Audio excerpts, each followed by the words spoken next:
Good morning, students. So we are doing about the functions of we have discussed about the urban settlement. So now today we will discuss about the functions of urban centers. What are the works done in the urban center? What are the activities doing by the urban people that we will discuss now? First is given earliest towns were centers of administration, defense and religious importance. ये बताया गया है कि ancient time में centre जो है आपका town बनता था या सिटी बनता था, उसका मेन में होता था centre of administration, how to rule in the complete area, उसके लिए एडमिनिस्ट्रेशन करने के लिए होता था. Then defence, security and religious importance, temple वगैरह के लिए. तो towns were establish in the ancient time only for these three purpose, administration, defence and religious purpose. Next is given manufacturing, residential, transport, it are new functions of present. ये तो पुराने समय के थे. In present time what are the functions of the cities और towns? That is manufacturing, यानी making things through with the help of industries. रहने के लिए residential and transport. For this purpose in the present time cities are established. Town perform multiple functions. Towns not perform only a single thing और one thing, they are doing multiple function. यानी towns के अंदर या city के अंदर आपको कई तरीके के फंक्शंस होते हैं, वहाँ पे एक नहीं होता. But we prefer to their dominate function. अब इसके अंदर ये कहा गया है कि मल्टीपल फंक्शन तो होते हैं पर उसके अंदर एक मेन फंक्शन होता है, that is most important for that city. For example, if I will give you the example of Mumbai, we are calling Mumbai the commercial capital of India, but it doesn't mean that कि India उसके अंदर सिर्फ commercial work ही होता है, आपका trading work होता है. That is also the city of Bollywood. Bollywood का काम भी वहाँ पे होता है, पोर्ट भी है वो. सो the main dominant function of that city is commercial work, but remaining works are also part of that city. So on the basis of dominant we are saying that some cities have the functions. जैसे London का बताया गया, London as a port city, यानी ये dominant function हो गया उसका. But remaining जैसे इंडस्ट्रियल सिटी भी है वो, बट डोमिनेंट फंक्शन उसका मेन फंक्शन क्या है, यानी वहाँ पे मेन एक्टिविटी ज़्यादा लोग क्या करते हैं, that is the dominant function of that city. And on the basis of that we have divided the cities. तो इन्होंने सिटी लंदन को पोर्ट सिटी बोल दिया. Chandigarh as an administrative city. You know where Chandigarh जो है वो हरियाणा और पंजाब दोनों की कैपिटल है. सो most of the administrative work is done in that particular city. So this is the about the functions of urban centre. Next is given about the classification of urban centres on their functions. यानी urban centres जो हैं या urban cities जो हैं उनको function के base पे divide किया गया, other category, some categories. First is given on the basis of administrative town. Some towns or cities in the complete world, they are only and only the administrative cities. वो administrative cities हैं, main work उनका क्या है, administration. National capital having administrative office. या तो आपको वो किला क्या मिलेगी, उस देश की कैपिटल मिलेगी, क्योंकि एडमिनिस्ट्रेटिव जैसे दिल्ली है हमारी. So most of the administrative work of our country is done in the Delhi. तो दिल्ली हमारी क्या हो गया, एक एडमिनिस्ट्रेटिव सिटी हो गया. Towns which have administrative function are also included. जहाँ पे एडमिनिस्ट्रेटिव फंक्शन सारे होते हैं उसी को हम इसमें शामिल करते हैं. Example is given New Delhi. I have given the example. Then London, that is also Victoria, that is in Australia, and Albany, that is the part of New York. ये न्यूयॉर्क के अंदर हैं. न्यू दिल्ली इंडिया में, London England की capital हो गया, Victoria Australia and Albany in the New York city. So these are the major cities which are administrative cities. Now next is given trading and commercial towns. Trade व्यापार करने के लिए और commercially काम करने के लिए जो टाउन्स यूज़ किए जाते हैं, they are trading and commercial town. Agriculture market town है वो, बैंकिंग सेंटर्स वहाँ पे मिलेंगे. Trade, transport nodes. नोड्स का मतलब होता है जहाँ पे कई मिलते हैं, जैसे वो रोड आकर उसको. तो इसमें आपका बताया गया Winnipeg, Amsterdam and Agra. These are the areas of. Winnipeg Australia में है, एम्स्टर्डम नीदरलैंड की कैपिटल है, और आगरा आपका इंडिया के अंदर है. आपको पता है एम्स्टर्डम नीदरलैंड की कैपिटल है, विनीपेग ऑस्ट्रेलिया में है. So these are the some areas which are trading and commercial towns. Next is given cultural town. Cultural town आपका पता है, 2000 रिलीजियस टाउन्स जो मेनली रिलीजन पर्पज़ के लिए जो बनाए गए थे पुराने समय में, और अभी भी उनकी रिलीजियस टेम्पल वगैरह का कारण इंपॉर्टेंस है, वो है आपका. Include places of pilgrimage. धार्मिक यात्रा के लिए यूज़ किए जाते हैं जिनको हैव ए रिलीजियस इंपॉर्टेंस. इनकी रिलीजियस इंपॉर्टेंस बहुत ज़्यादा है. तो उसमें आपका वाराणसी यूपी के अंदर जो है, और मक्का इन सऊदी अरेबिया, मुस्लिमों का सबसे फेमस पिलग्रिमेज है, धार्मिक स्थल है वो. तो वो आपका हो गया.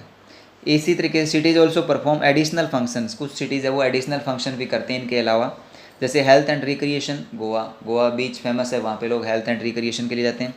And industrial city Jamshedpur. So some time this question is asked which is the industrial city of India, तो आप इसको कह सकते हो इंडस्ट्रियल सिटी जमशेदपुर को, because most of the industries are in this Jamshedpur. Next some do you know is given in your book. First is given what do you mean by urbanization. Urbanization क्या होता है? Urbanization mean the increase in the population of a country who lives in urban areas. जब किसी area की population, urban area की या town की population बढ़ जाती है तो उसको हम क्या कहते हैं? अर्बनाइजेशन, शहरीकरण करना. The most important cause of urbanization in rural urban migration during the late 19th and 19th century, some 20 to 13 million people who were leaving the countryside every year and moving into towns and cities. The सबसे important कोज urbanisation का बना था, वो कब बना था? 1990 के बाद में. उसके बाद में 20 to 30 मिलियन पीपल है वो क्या कर रहे थे? माइग्रेट कर कर गाँव से शहरों में आ रहे थे. Developed countries have experienced rapid urbanization during the 19th century. जो डेवलप्ड कंट्रीज है वहाँ पे अर्बनाइजेशन सबसे ज़्यादा कब हुआ? 19th century के अंदर हुआ. Developing countries experience rapid urbanization during the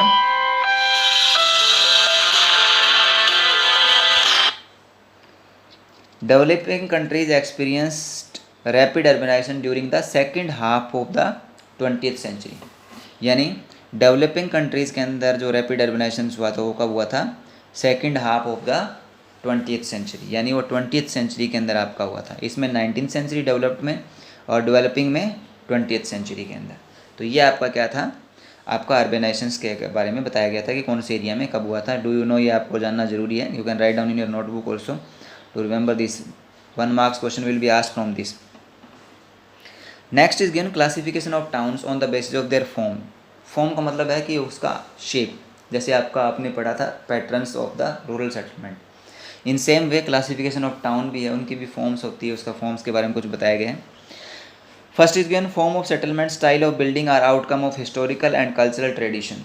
आप किसी भी सिटी के अंदर आप उसके शहर में जाओगे, if you will go in that area you will see the buildings of that area. So on the basis of those buildings you can understand that this city was establish, कि ये city establish कब हुआ था. से अगर आप दिल्ली के अंदर जाओगे, ओल्ड दिल्ली के अंदर जाओगे तो वहाँ पर आपको बिल्डिंग्स, बड़ी बड़ी बिल्डिंग्स मिलेंगी, फोर्ट, किले मिलेंगे. तो वो उसका मतलब क्या होता है कि this is the historical place in now and it was the historical in the ancient time, it was the city, town था ये यहाँ पे. Cities in developing and develop countries have differences. ये तो आपको पता है कि सिटीज़ जो डेवलपिंग कंट्रीज़ और डेवलप्ड कंट्रीज़ में उनमें डिफरेंसेस है, क्योंकि सेम नहीं हो.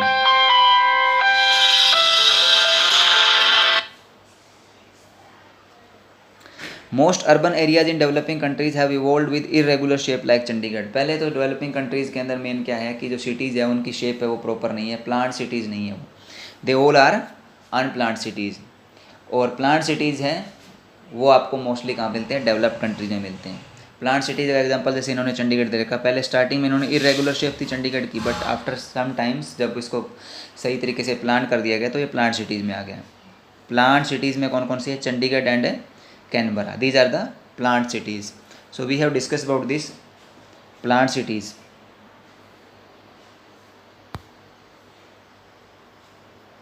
Next is given about the Addis अबाबा.